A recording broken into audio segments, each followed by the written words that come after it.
Hello students, welcome back to my channel. আজকে আমরা যেটা আলোচনা করব, মাধ্যমিকে 2005 থেকে 2020 সাল এর মাঝে যে সমস্ত ভয়েসগুলো এসেছিল তার সবগুলো আমরা একটা একটা করে কোশ্চেন সলভ করব। তো বোর্ডে আমি প্রথম দুটো কোশ্চেন লিখেছি, they gave each of the participants a handsome prize.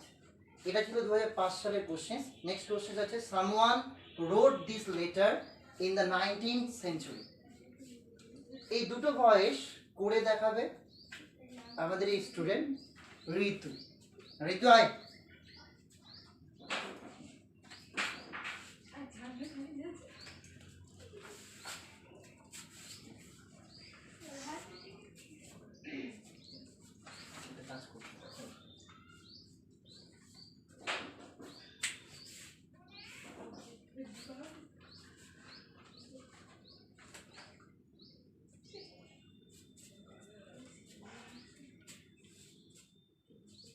O subject, verb, object ওগুলো তো দাগিয়ে নিচ্ছে, দাগ দিয়ে দিয়ে করে দেখাচ্ছে।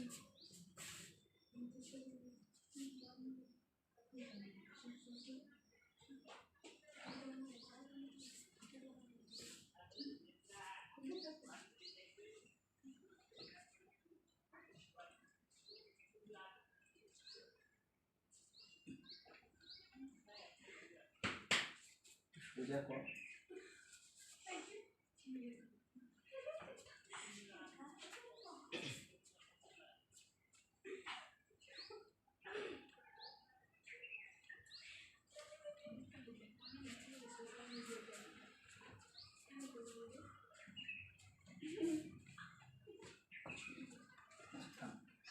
এটা ছিল ফার্স্ট কোশ্চেন, যেখানে they gave each of the participants a handsome prize। যেখানে দুটো আমাদের each of the participants একটা অবজেক্ট, a handsome prize আর একটা অবজেক্ট, আমরা দুটো দিয়েই করতে পারি। ও করেছে a handsome prize was given each of the participants by them। আর উত্তরটা সঠিক, তবে আমরা each of the participants দিয়েও অ্যান্সারটা করতে পারি। নেক্সট দ্বিতীয় নম্বরটা করে দেখা।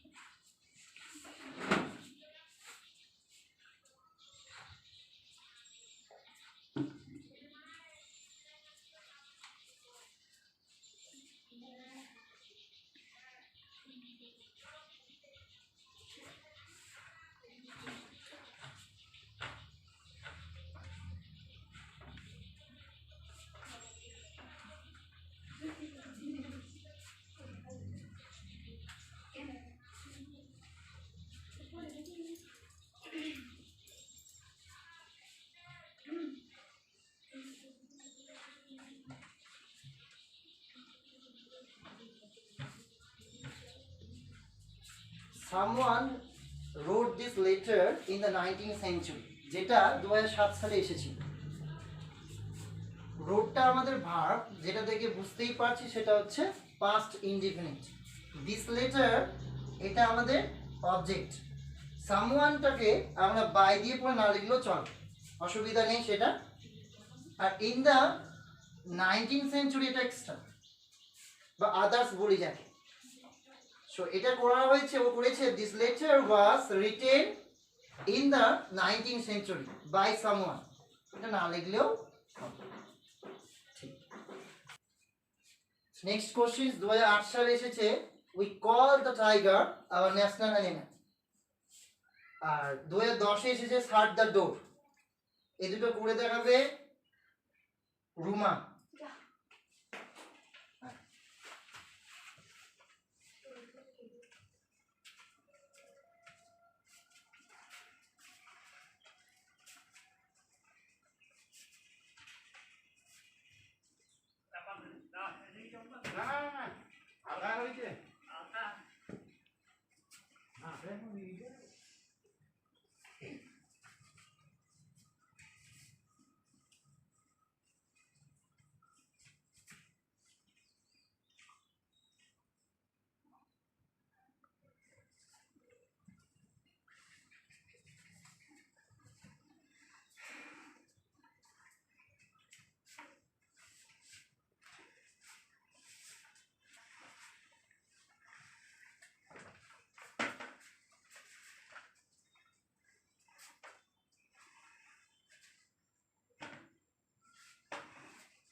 we call the tiger our national animal.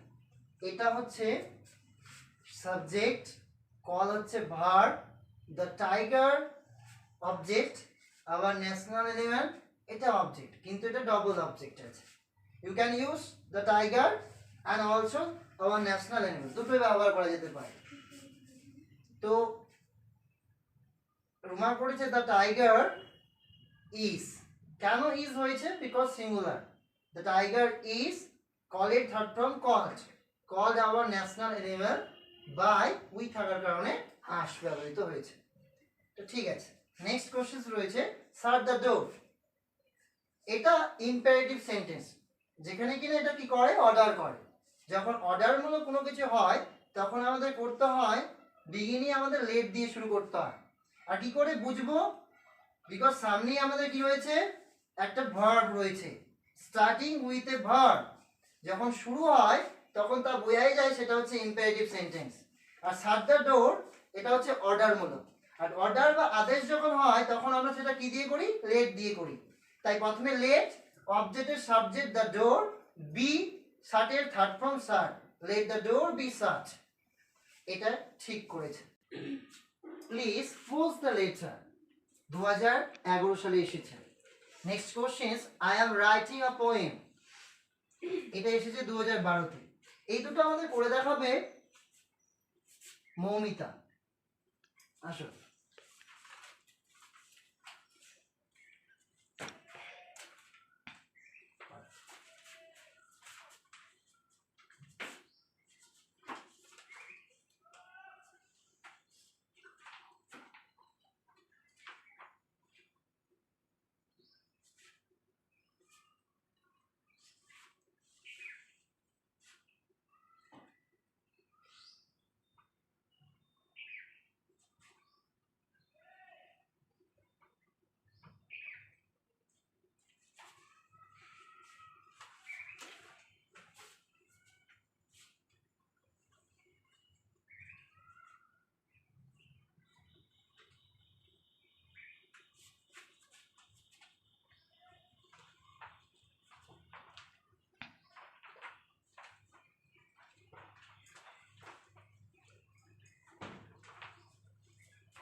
পাঁচ নম্বর প্রশ্নটা রয়েছে 2011 সালে যেটা এসেছিল, please post the letter.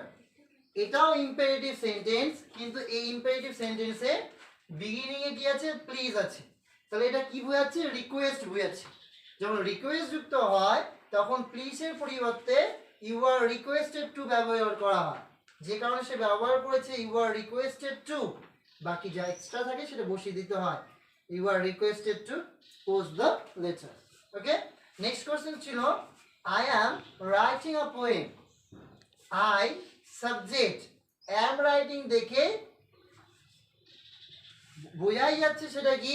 Present continuous tense, অর্থাৎ অ্যাম ইজ আর ভার্বের সাথে আইএনজি. তারপর আমাদের এ পোয়েম অবজেক্ট ফর্মুলা, সেটা কি হয়?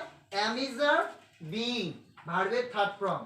তাই অবজেক্টের সাবজেক্ট এ পোয়েম করেছে, এ পোয়েম যেহেতু সিঙ্গুলার দ্যাটস ওয়াই ইজ, তারপর বিইং ভার্বের third form, right wrote written, by I থাকার কারণে সেখানে কি ব্যবহৃত হয়েছে? Me.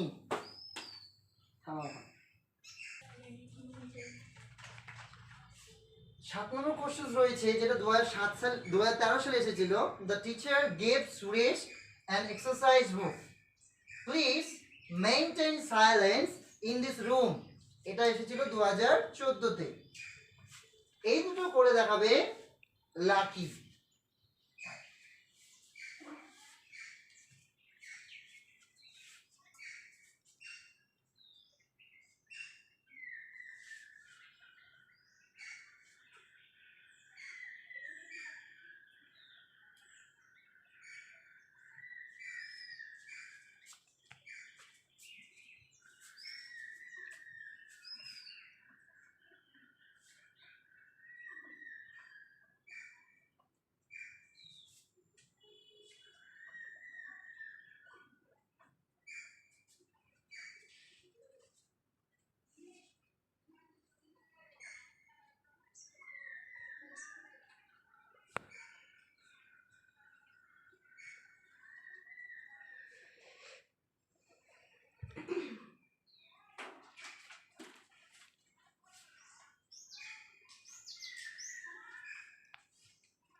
The teacher gave Suresh an exercise book. এটাও ডবল অবজেক্টের ভয়েস, যেটা কি না সুরেশ হচ্ছে আমাদের একটা ফার্স্ট অবজেক্ট আর অ্যান এক্সারসাইজ বুক এটা হচ্ছে নেক্সট অবজেক্ট। আমরা সুরেশ দিয়েও করতে পারি, অ্যান এক্সারসাইজ বুক এটা দিয়েও করতে পারি। দ্য টিচার সাবজেক্ট গেভ আমার ভার্ব, তো ও করেছে সুরেশ দিয়ে, Suresh was given an exercise book by the teacher. অ্যান্সারটা ঠিক। Please maintain silence in this room, এর আগেই একটা উদাহরণ আমরা করে দেখিয়েছি, যেটা কিনা কি ছিল, প্লিজ থাকলে সেটা ইম্পারেটিভ সেন্টেন্স, কিন্তু এটা রিকোয়েস্ট দিয়ে বোঝাচ্ছে। আর রিকোয়েস্ট দিয়ে যখন বোঝায় তখন ইউ আর রিকোয়েস্ট উঠে গিয়ে ইউ আর রিকোয়েস্টেড টু ব্যবহার করতে হয়, বাকি যেটা থাকে সেটা বসে যায় এরপর। Maintain silence in this room. ঠিক আছে, বসে।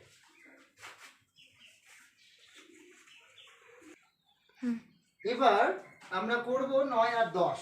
কোশ্চেনটা আছে 2015 তে এসেছে, many buildings have been damaged by flood. আর নেক্সট কোশ্চেন 2016 তে এসেছিল, আই নো দ্য ম্যান। এই দুটো আমাদের করে দেখাবে নাম সুমি।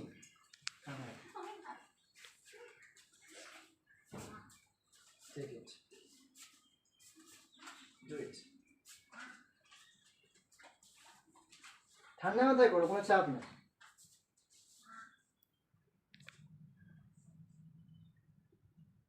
ভালো করে দেখার চেষ্টা করো।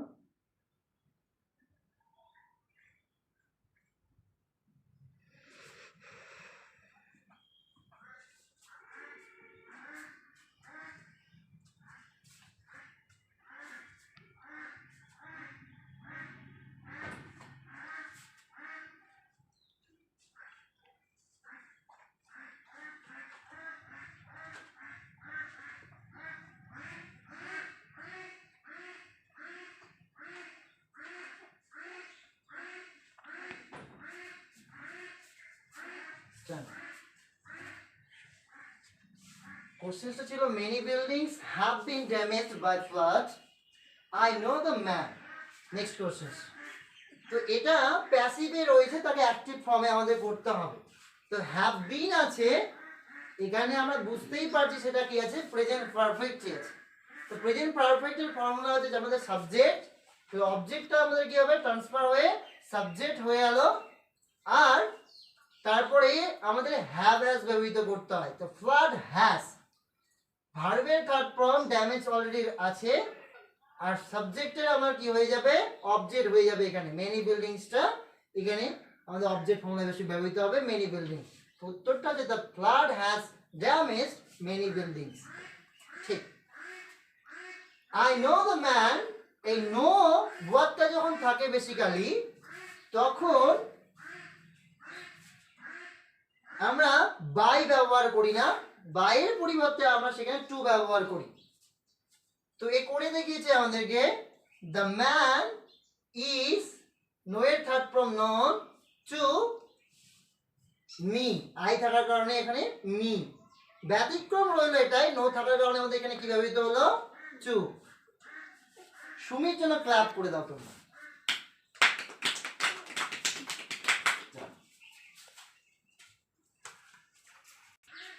এর পরের কোশ্চেন গুলো রয়েছে, যেটা 17 আর 18 তে এসেছে।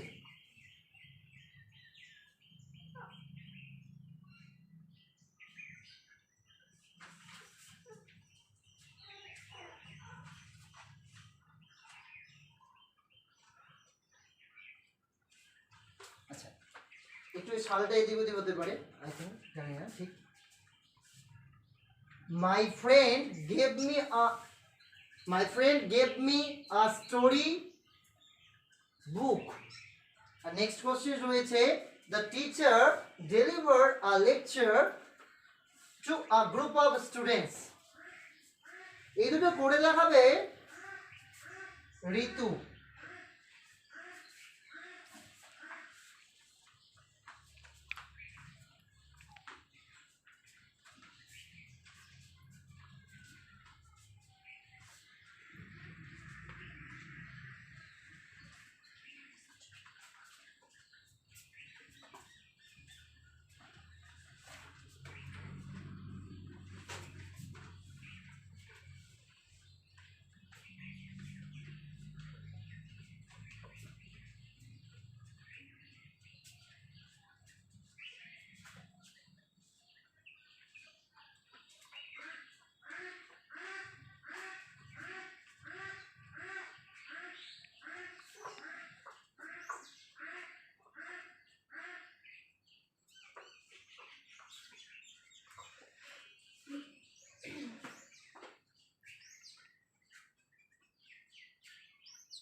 তো ছিল আমাদের নেক্সট কোশ্চেন কি ছিল, my friend gave me a story বুক।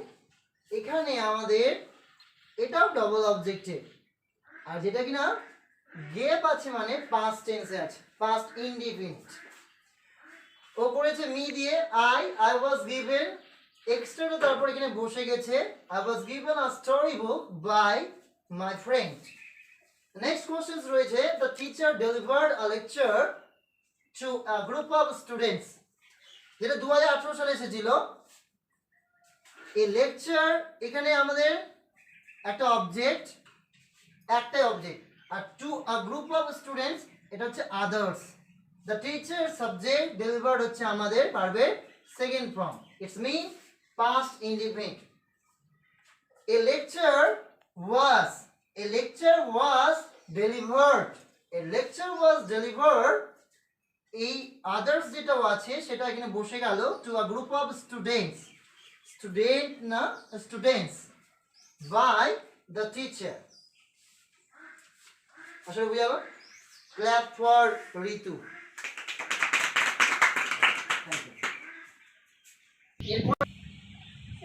এরপর next question, he has work out the answers carefully. R last question, the authorities postpone the cricket match. এই দুটো খুব গুরুত্বপূর্ণ, যেটা কিনা করে দেখাবে আমাদেরকে রুমা।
যদি আমাদের চ্যানেলকে নতুন হয়ে থাকে please subscribe my channel, share with your friends.